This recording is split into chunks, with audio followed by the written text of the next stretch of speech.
today we are very excited. We're going to be introducing Ted Motheral. He's joining us. We're at a different spot today. We're down in the Carson studio at HQ. So let's go to the video and we'll bring Ted on.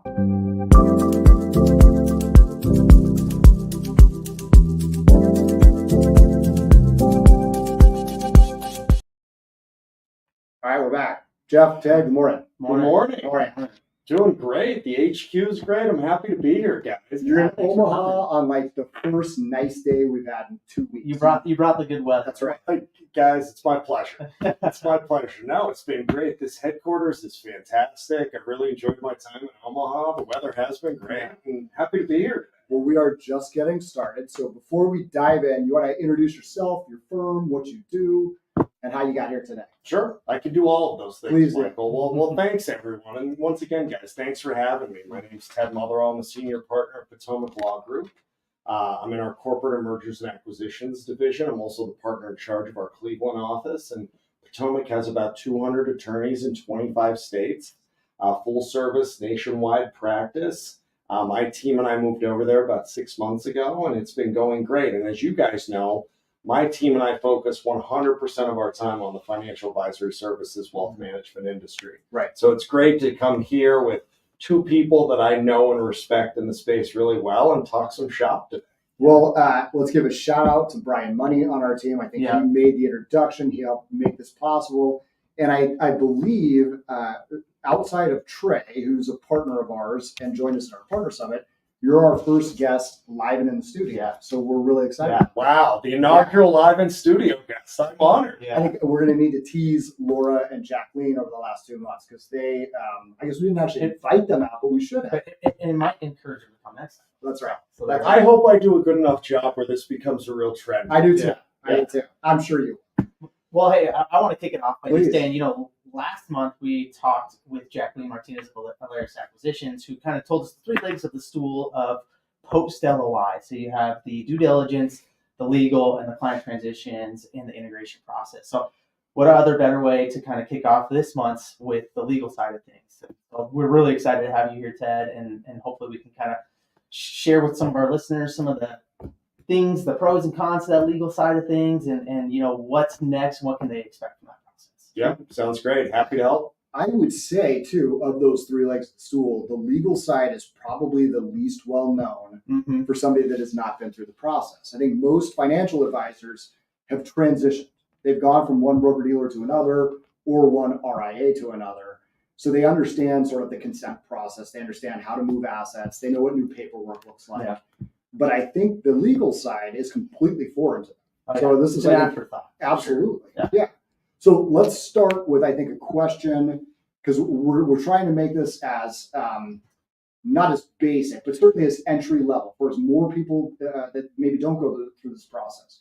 So one of the questions we often hear is, why should I hire an attorney that specializes in the space? Why not just use my family attorney or my estate planning attorney? And I know this is like an easy softball for you. Let's start there. We'll start with the softball, but no, it's a great question. And Jeff, you said it perfectly. These financial advisors, they're so good at what they do. They're so good about, dealing with their own clients that sometimes, I don't know if neglect is the right word, but that sometimes they're not looking at their business and how they're running their business and how they're driving value for their business. So when they get to a point where they're like, okay, especially in this unprecedented M&A market, what do I do? Do I sell? Do I continue to grow? Do I take on a minority investor? What direction should I go into? We do so many of these deals where we represent sellers, and we're brought into these deals because you have a really good family attorney or you have just a general M&A attorney that you've used forever. And the answer is there's so many nuances to the deals that we do in the financial advisory services and wealth management space. You really need to know how a deal is valued. You need to know the pressure points of an acquisition. And when you look at an asset purchase agreement or a stock purchase agreement, what you should really be negotiating on behalf of the seller, the clawback components, the intangible assets that we're dealing with. And you need to educate a seller on the process as well, what you should be thinking about, the negative consent, the positive consent, how we're going to move clients over, if we need to move clients over.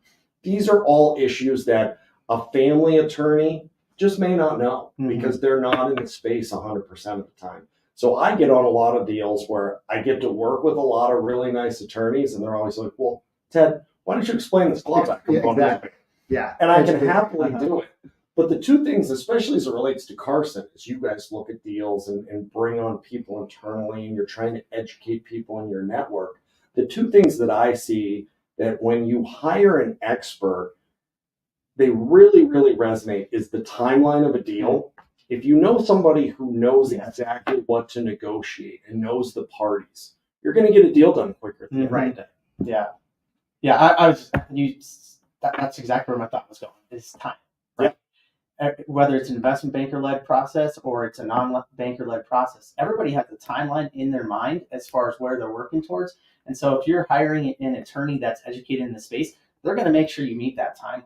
And so I think that's super important, making sure that you have an attorney lined up who's well educated in the industry, knows all the ins and outs to help guide you through that process. Yeah, I think you're absolutely right. A lot of times when you work through a deal, the negotiation, the courting process, the home office visits, those are all pretty similar.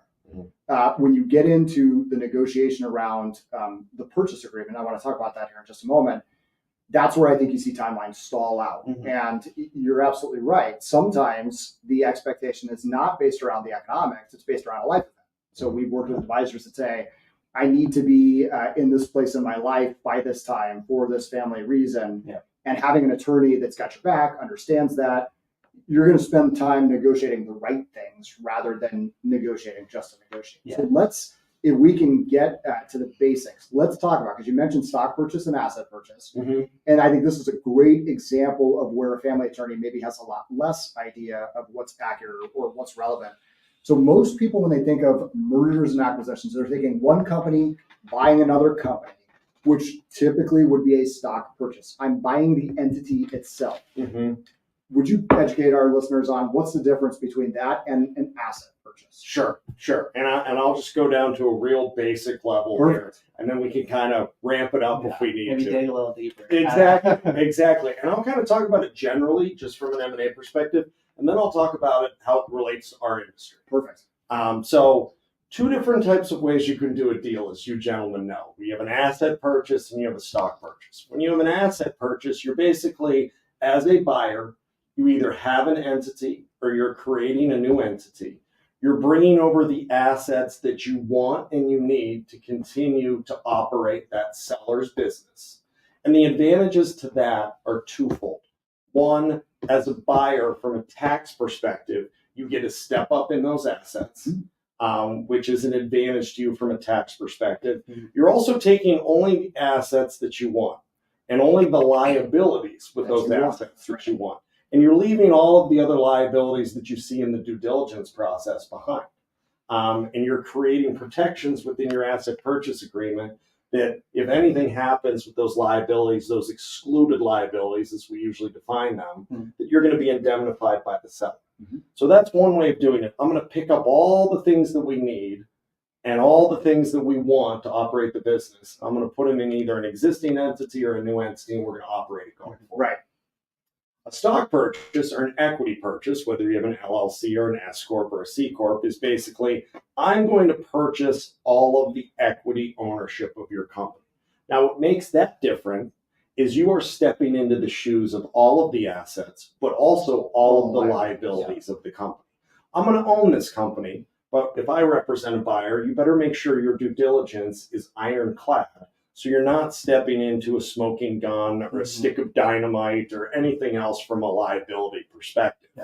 It's usually, if certain instances, if you have government contracts or if you have certain registrations and certain licenses, they can't move over from one entity or to the other. You usually do an equity deal to make sure that you are preserving some of the more material assets within that deal. From the financial advisory services perspective, probably 95% of the deals that we do are asset deals. And as you guys know, the reason you do that is we are dealing in intangible assets. That was going to be my next question. Intangibles and goodwill. So we're dealing with intangible assets that are client accounts that derive revenue, and that's what buyers want. So it's easy to take those client accounts, move those assets over, take the tax advantages of the step up in basis, do an asset allocation, and we'll talk about that in a little bit, where you can allocate things where they get capital gains treatment as opposed to ordinary income treatment, and it creates a very clean process for both sides. Now, the 5% that we talked about, kind of that minority part of what we do, if you're purchasing an RIA and you do your due diligence and that RIA is a very clean RIA and you want to continue operating that, you're not going to be able to bring the Form ADV and the licensure of the RIA over as an asset into a new entity. You're going to have to repaper that entire RIA. So in instances where I have buy-side clients who are like, we love this RIA, we want to put it under our corporate structure, that is when we do a stock purchase agreement. And then sometimes from a tax perspective, we'll do a 338H10 election where we treat it like an asset deal. So it's a stock deal. We preserve the ownership of that RIA, but we still want to treat it for tax purposes as an asset transaction. Right. And we'll caveat it by saying, obviously, talk to your tax planner, but we get the question all the time, wait a minute, so I don't have to pay ordinary income on this purchase. How does that work? And I think that's where we go to the conversation around goodwill. We have it every time we do this. And oftentimes we have to educate the seller on why that's so important.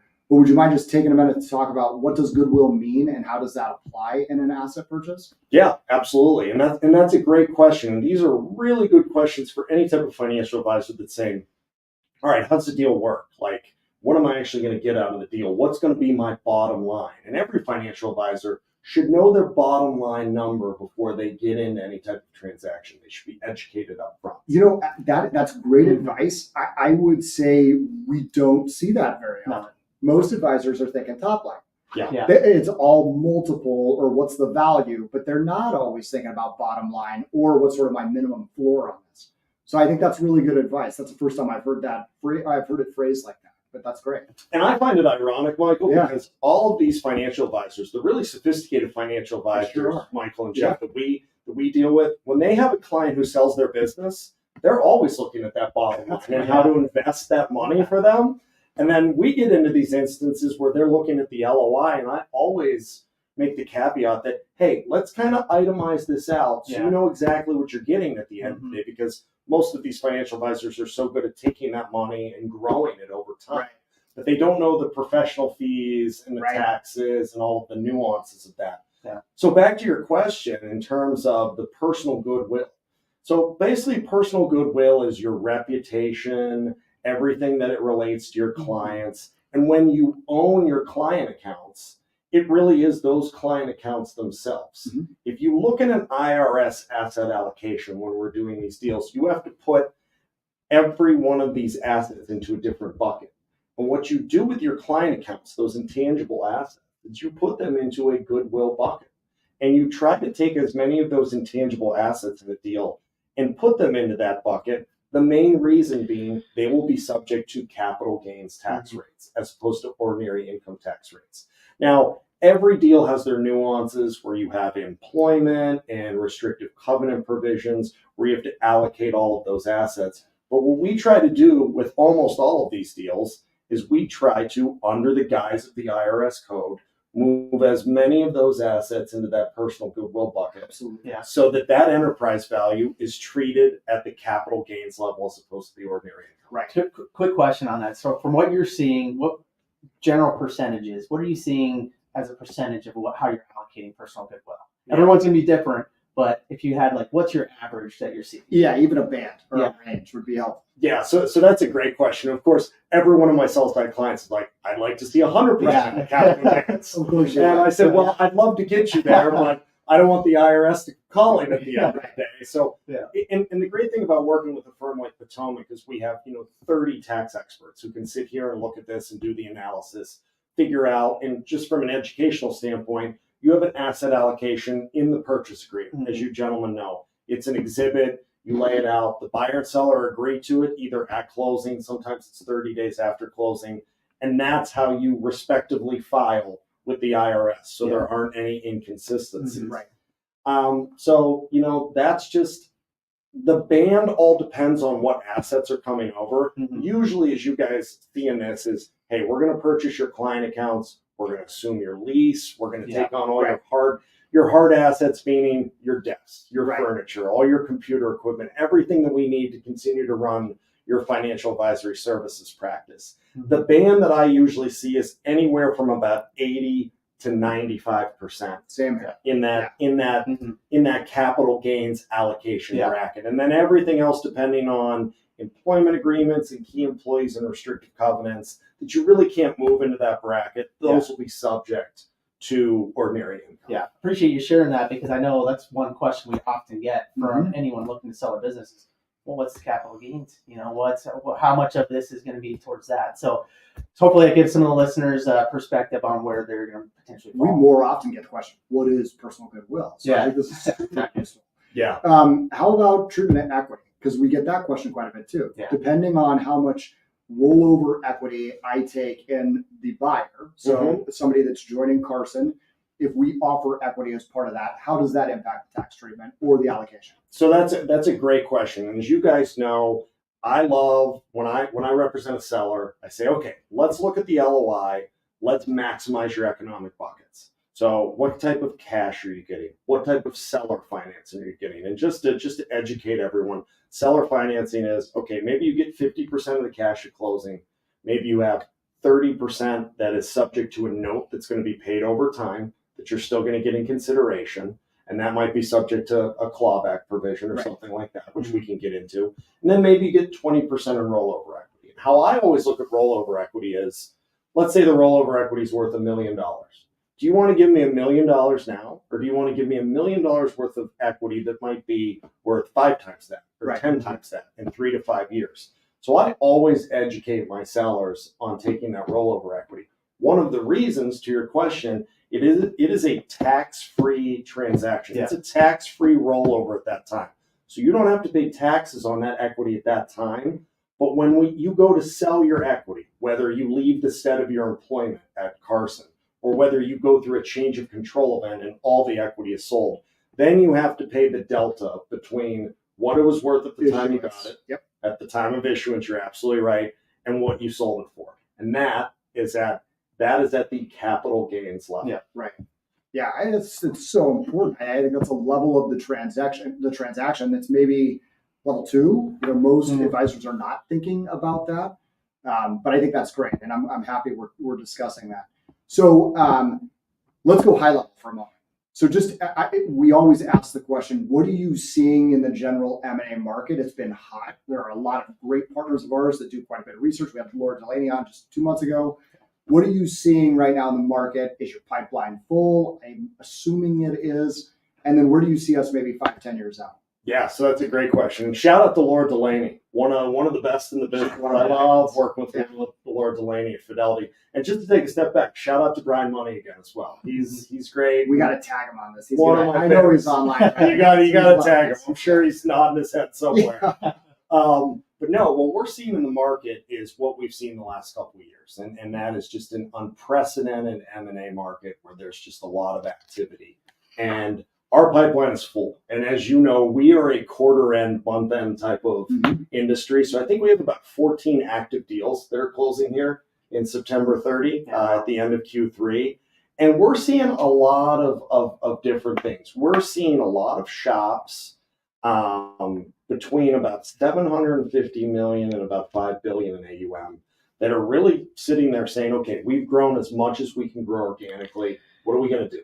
Do we want to sell to a place like Carson? Do we want to take on a minority investor? Do we want to provide equity to our Gen 2? Do we want to create an affiliate network and then buy into that affiliate network? And that's kind of what we do. We sit down and say, all right, let's look at all of these options. Let's look at the M&A market and let's see what you should do. And a lot of financial advisors, Michael and Jeff, they don't know half of those options. Right. That's right. They really don't. And especially if they've spent a considerable part of their time in the IBD landscape or an insurance-owned firm. The RIA space might be foreign to them. So you're absolutely right. That's right. And you make a great point too. Another option is, based upon my size, if I'm on a broker-dealer platform, do I go independent? Do I create a hybrid structure? where I keep my broker dealer assets, but we move everything over into our own independent RIA. So you're seeing a lot of activity at a lot of different instances. Your question about where's the market going to go? Literally every single time I talk at a conference, every single time I talk to a new client, they're like, how long is this gold rush going to last? Yeah. I'd love to hear your. I have my thoughts. I'd love to hear yours. And I'd love to hear yours as well. My thought is, if you break it down from just a simple microeconomic standpoint, if you look at the demand, you have a new private equity firm making an entree into the space almost weekly, Right. bi-weekly, because they've seen the ROIs, they've seen other people be successful with it. Yeah. So you have an influx of demand and you have a limited amount of premium supply, which shows me two things, two market indicators. One, you're going to continue seeing just a lot of activity. You're going to continue seeing private equity firms move downstream a little bit more. Absolutely. We've already seen that. Yeah, you've probably seen that in your competitive auction Right. processes and everything else that you see. And it's still going to drive the unprecedented market indicators and the economic indicators. I mean, we have deals right now where I don't think we have less than a 12x EBITDA multiple on any of our LOIs. And those are for firms that are probably about 750 million in AUM and higher. Yeah. It's just a wildly competitive market. And in terms of the length, Michael and Jeff, just real quick, we've talked about this before. 60% of this industry is going to retire. It comes down to demographics for me. Yeah. And it's going to be a roll up. There's going to be a huge wealth transfer. So I see it going like this for at least another 5 to 7 years. Yeah, I've been saying 10, 15. I think everything you listed, I completely agree with. There is FOMO with the big New York private equity firms that do not have a foothold in wealth management, that are actively seeking that. But it's not just the giant firms anymore. It's not just the Bains, which is a terrific partner of ours. It's not just the Apollos or the Citadels. I mean, there are much smaller private equity firms now that are making investments in much smaller RIAs. And when I say much smaller RIAs, that is comparative. I mean, they're still terrific organizations, but at 5 to 7 billion in assets, you can get private equity financing or private equity investment, which was not the case even 2 or 3 years ago. I mean, we're coming up against first-time buyers all the time. And to your point, there's so much private equity out there that these smaller shops, 5 billion to 10 billion, that are getting private equity for the first time, now being really aggressive in the M&A strategy, and we're coming up against them all the time now. Yeah. And Jeff, that's such a great point. I've seen so many auctions lately where you have 4 or 5 longstanding traditional shops that are all really bunched together in terms of their economics because they know the space, they know what they can do from a short-term and long-term ROI. Structure of the deals are pretty similar. Exactly, very similar. And then you have the shop you've never seen, and you're like, wait a minute, who is this? And it's 2, 3, 4 times more of a turn on the multiple. That's right. And it's just, we need to make a splash into this entree, and this is how we have to do it. Yeah, right. I think most firms, just anecdotally, you overpay for your first deal. And it's the excitement around it, it's like psychology around it. But we have seen that quite a bit. And the research DeVoe has published certainly bears that out. There is a lot of first-time buyer interest in the market. Going back to demographics real quick, you see over and over, most advisors work with clients within a 5-year band of their own age. And when you look at the wealth transfer that the boomers are undergoing right now, that the same economics are facing, or the same demographics are facing the financial advisors that are servicing those assets. So, we talked earlier about advisors being very sophisticated managers, but not having a plan for their own business.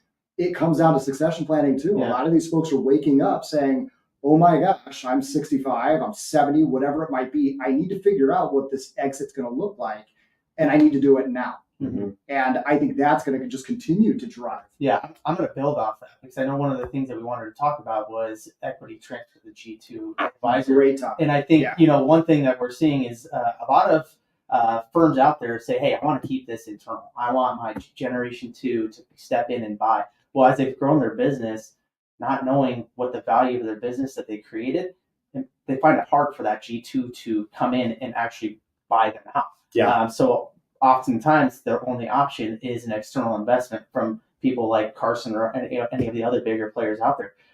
So one thing that we've come across is the advisor who owns 100% wants to sell the business, but also wants to do right by the Generation 2 advisors. So one way we've started seeing structures is, how are they going to be able to shift some of that equity in the purchase consideration to the G2 advisors, saying, hey, in good faith, I want you guys to be incentivized just like I am for helping me grow this business. And I think it's a good sense of alignment for someone like Carson wanting to pass some of that equity over to the G2 because now there's an alignment with us. Oh, Yeah. I totally agree. We love it. The most successful deals are when there are young, talented advisors that are incentivized and treated like an owner. Yeah. And it's tough, though. It's a great question. I think it's a perfect topic for this. How do you do that? And just a quick shout out, next month when we're going to be in Orlando live, you'll be joining us. I will be. For our Know Your Worth episode that we're going to be recording. We have our friend Nate Fisher. His father and Nate and their really talented ops person joined us just this year in January, went through this exact conversation. So we had a founder that was going to be eventually stepping out, a young talented son that was taking over the business, was taking rollover equity, is an owner of Carson. So we'll get to hear that live. So just a quick plug for a month. That's an excellent. How do you do it? If you're G1, how do you get that equity into the hands of the G2? And what are the best ways to think about that? Yeah, gosh, guys, we could do a whole nother podcast on this. Chelsea's going to start waving us down. Yeah, we could do a whole nother podcast on this. But no, that's a great point. What you're seeing, and I'll kind of start from the beginning and drill down, is the succession planning financial advisors who've done such a great job. They're 55 to 75, and they're like, okay, I wear 12 hats. I really just want to pass my practice off to a great firm like Carson and wear the 2 hats that I want to wear and ride off into the sunset. You're seeing, I'm getting introduced to people like that every day. And they're great people, great financial advisors. They've run their own shop independently for a long time. Now they're like, okay, not only do I need to do this, but I need to solidify my Gen 2. Right. As you guys know, when you're bidding on a lot of these shops, one of the biggest variables for value is making sure that Gen 2 is in place and they're not going anywhere. And even the Gen 3 as well. And what we see, and Jeff, I'll kind of answer your question in twofold. When you're in an acquisition, you're like, okay, how do I incentivize my Gen 2 when we're closing this acquisition in 30 days to make sure that they're getting economically incentivized? Yeah. And then I'll answer the question saying, when I'm sitting down for the first time with the client, and we're planning the structure, the options at that point from a long-term standpoint to kind of incentivize the Gen 2. So when you're doing a deal and you're closing the deal in 30 days, I mean, usually what I see is you provide some type of synthetic equity. And what do I mean by synthetic equity? That's a stock appreciation right or a phantom stock. And what that basically is you're providing a Gen 2. Say, Jeff, say you're selling your practice for $30 million. I've been on your Gen 2 team for a couple of years. And you're like, Ted, you're great. I want to make sure that you see something from this. So I'm incentivizing you to stay on after this deal. I'm going to give you 3% of phantom equity stock in this deal. So when that change of control event is completed and you back out everything and you have a profit number at the end of the day, I'm going to take 3% of that. The only downside from a phantom stock standpoint is the IRS deems it as a bonus. So it's going to be subject to ordinary income. So you need to be aware of that when you're doing some planning with your Gen 2 and your Gen 3. You also need to be transparent and let them know. I mean, we educate our clients, and we kind of do a dog and pony show because it's a big deal. Hey, this 100% owner, he doesn't have to do this.